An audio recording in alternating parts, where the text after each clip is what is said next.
A ofrecerles como lo que le habíamos contado más temprano. Nos vamos a ir hasta Brasil para recibir allí a nuestro colega Marcelo Aguilar para hablar de una situación que se dio justamente en el país norteño que involucra a autoridades de la educación que fueron, detenidos por la policía, luego fueron liberados.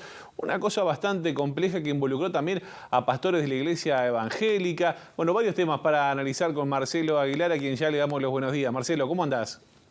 ¿Qué tal, Josema? ¿Todo bien por ahí? Bien. Un saludo para usted, para la audiencia. Muchas gracias, un placer saludarte. Y más o menos está planteada la situación allí. ¿Qué pasó? ¿Está entreverada la cosa allí con estas autoridades del gobierno de Bolsonaro?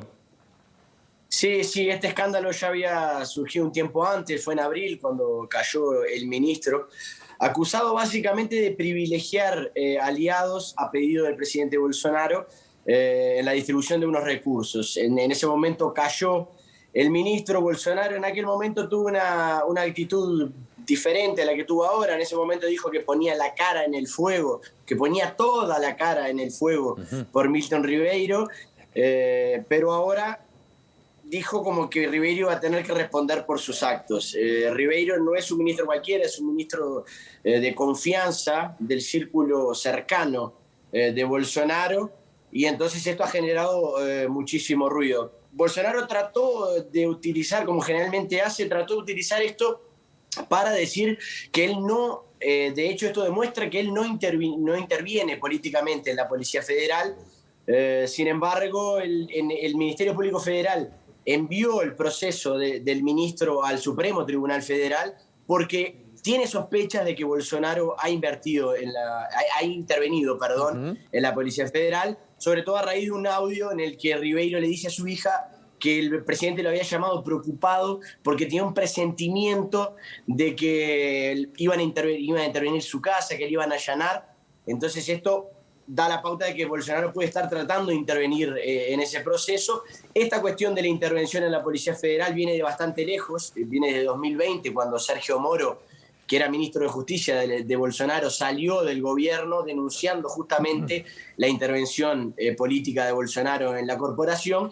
Y Bolsonaro ya ha cambiado al director general durante 5 veces durante este periodo, ya cambió o removió a más de 20 comisarios de la fuerza. Entonces esto realmente es bastante sospechoso. Y a su vez, en relación a este escándalo, también Bolsonaro decretó un sigilo de 100 años para las informaciones sobre estos encuentros, algo que ya había hecho, por ejemplo, con su carnet de vacunación, algo que acostumbra a hacer cuando son temas que incomodan o que pueden poner en riesgo a su gobierno. Por otro lado, en la semana pasada también, el jueves, se llegó a la cantidad de firmas necesarias para instalar una CPI, una comisión parlamentaria de investigación que va a tratar de investigar estas denuncias en relación a la corrupción generada en el Ministerio de Educación y Cultura. Ahí está, este decreto de sigilo por 100 años habla a las claras de que eso de poner las manos y la cara en el fuego está bastante compleja, ¿no, Marcelo?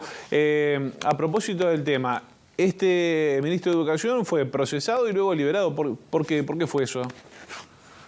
Sí, eso fue a través de un habeas corpus, no tiene básicamente nada que ver con el proceso. O sea, el proceso de investigación sigue, pero presentaron un habeas corpus y responderá al proceso en libertad. Es una cuestión formal. Ahí está. Aprovecho para consultarte también porque Folia de São Paulo en los últimos días dio una nueva encuesta que lo tiene al expresidente Luis Inácio Lula da Silva con grandes chances de hacerse con el gobierno nuevamente de Brasil. ¿Esto es así?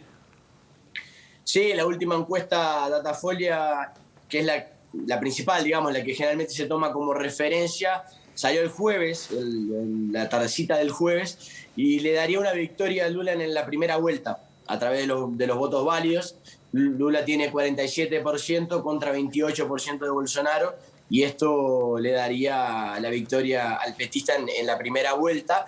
Este es el primer sondeo que sale después de esto que pasó con el ministro. Quizás todavía los efectos no sean inmediatos, pero no es el único caso en los últimos días y en las últimas semanas que lo ha colocado a Bolsonaro en una situación incómoda. Entonces todavía es preciso entender cómo esto va a afectar o no la popularidad del presidente, que tiene una ventaja que descontar de cara a octubre, entonces el tiempo se va apretando y en la medida en que sigan apareciendo casos de este tipo, no se sabe qué efecto puede tener eso en la elección. Bien, bien. Bueno, estamos en el final, pero hay un tema también que involucra a Bolsonaro que tiene que ver con los combustibles, en este caso, concretamente con Petrobras. Brevemente, Marcelo, ¿cuál es la visión a propósito de este tema? Bueno, esto, Josema, lo hablábamos en la primera columna en Ciudad Viva. Sí. Es un problema que Bolsonaro no va a conseguir solucionar porque el problema es el precio de paridad de importación adoptado por la compañía después de 2016 y el proceso de privatización. Lo hemos dicho muy claramente. Cayó el tercer presidente de Petrobras y fue nominado el cuarto ahora esta semana. Pero bueno, Bolsonaro no está dispuesto a resolver esto y cambia el presidente constantemente, lo que ha generado una situación muy caótica para la compañía.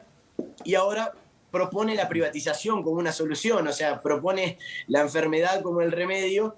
Y esta semana su aliado en el Congreso, el presidente de la Cámara de Diputados, Artur Lira, propone una CPI, una comisión, lo mismo que decíamos para el MEC, lo propone para la Petrobras para investigar a los directivos de Petrobras, porque dijo algo así como que la empresa está en guerra con el país y amiga de los lucros millonarios de los accionistas, algo que es real, pero lo dice para investigar a los propios directores de Petrobras, de los 11 consejeros de Petrobras, 7 son nominados por el propio gobierno federal. O sea, se parece más a una cortina de humo para tratar de evitar el problema central que un efecto real. Entonces, está en ese debate, o sea, un desgaste de la compañía a través desde el gobierno y desde los sectores aliados del gobierno en el Congreso, que básicamente lo que hace con la indignación de la gente, que está con razón indignada de acuerdo a los precios, que son realmente abusivos,